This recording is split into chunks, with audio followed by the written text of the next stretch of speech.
LDBC. This is your boy Coach Sheldon Harrison. You're live on the Coach Sheldon Harrison Combat Sports Show live. Okay, guys, shout out to I think Lighthawk, Stone Mage, and there was another guy that told me about this too. I can't remember, but so I went back and really looked at this article, and Cat Zingano wants that work. Cat wants that work, and you know what? I ain't finna hate on Cat because I like Cat. I've kind of always been a Cat Zingano fan, and I'm just gonna spit it to y'all real today. I'm just gonna spit it to y'all real. Cat Zingano is pretty much bold about this. She not being passive. She not saying this on Twitter and just shutting up. Cat Zingano is going out publicly and saying, look, Sean Shelby, Dana White, put me in the octagon with Cris Cyborg. Get me in there. I want to fight this girl. This girl ain't got nothing on me. I mean, Cat Zingano saying it. You know what? I'm going to get in here and I'm going to put Cyborg through hell. That's what she said. Now, do I think Cat Zingano could defeat Cris Cyborg? No. Okay, I don't. And probably many of you don't think she could either. But I know why Cat doing this. Cat Zingano need that money, okay?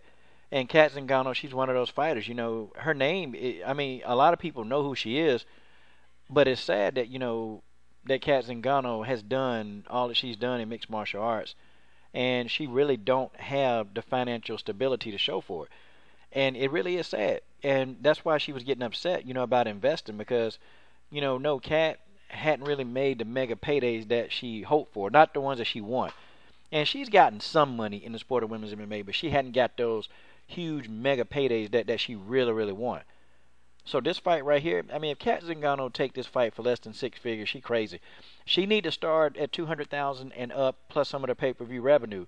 Okay, if it's a pay-per-view fight, and if it's not a pay-per-view fight, then Cat need to say, look, I need $250,000 for this fight. Because if she gonna get in there, I'm just saying, first of all, if Cat is used to normally fighting at 135 pounds, okay, that's one thing. You know what? I'm already undersized. I'm already outmatched. So look, you finna pay me. I got no problem with that. Cat wanna go in there and fight? That's fine, but get your money. Okay, get your money. Because I know Cat, she's gonna give it all. People can say, well, Cat don't fight that often. See, let me go ahead and break something down to y'all.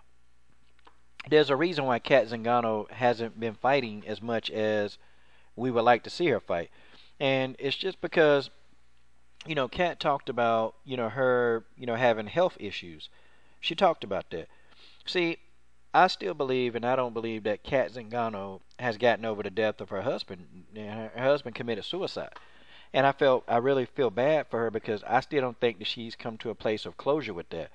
And I think that she's still having those demons, and the mental game, her mental health is not 100% there.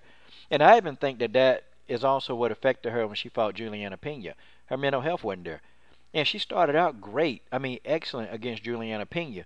But it's almost like, Cat she gassed out. She gassed out, and normally, used to seeing Cat Zingano being in fairly good shape, and she gassed out against Juliana Pena. And had she not have gassed out, I think she would have defeated Pena because she started out, to me, I thought she was winning that fight in the beginning. I thought it was all Cat Zingano. But, I just think her mental health was that bad. And at one point in her life, her mental health had begun to deteriorate because she was just having, so many emotional roller coasters about just some of the stuff that's happened. This woman has been through hell. And she's a strong advocate for going to see a psychologist, and so am I.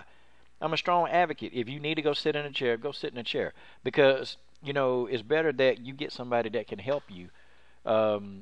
It's better that you get somebody that can help you, definitely do what you need to do.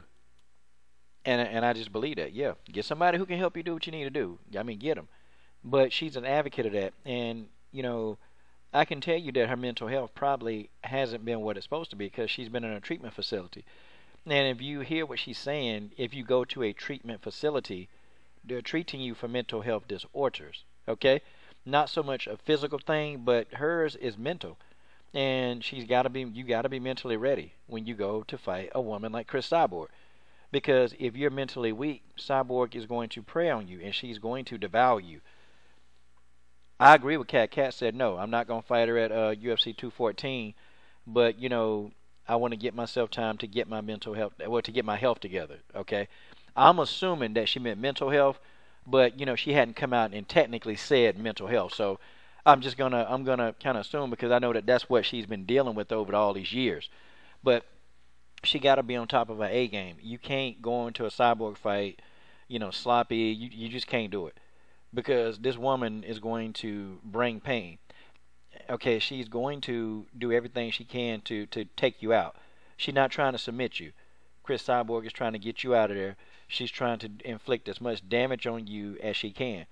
Okay, that's what she's trying to do to you.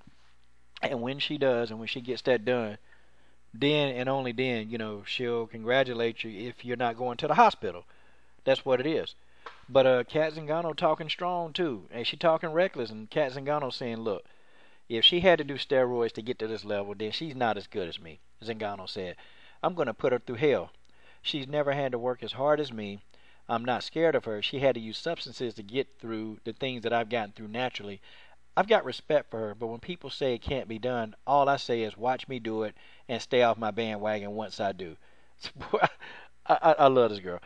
I like Cris and I respect her, but if it's either her or me out there, I'll be damned if the food is not going on my table.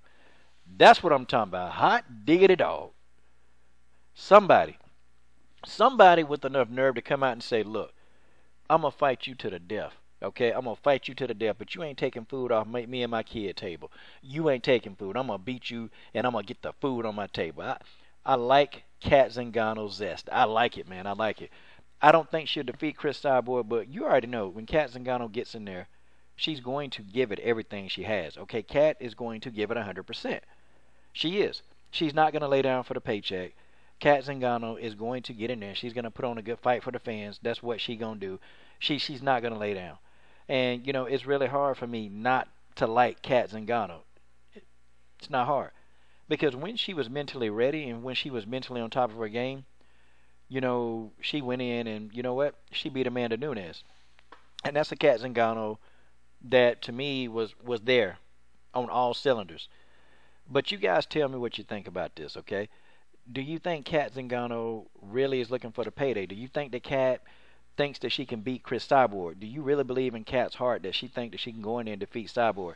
And Cyborg is the bigger woman, okay? I got to give y'all that. Cyborg is the bigger woman. Cyborg's going to come in with an advantage already, the size and strength advantage. So what would Cat have to do? Maybe I'll do a breakdown or something of that nature, okay, saying like, look, what will Cat do? Okay, this is your boy Coach Shelton Harris, and I'm done. What are you waiting on? Subscribe to the best women's MMA platform on YouTube.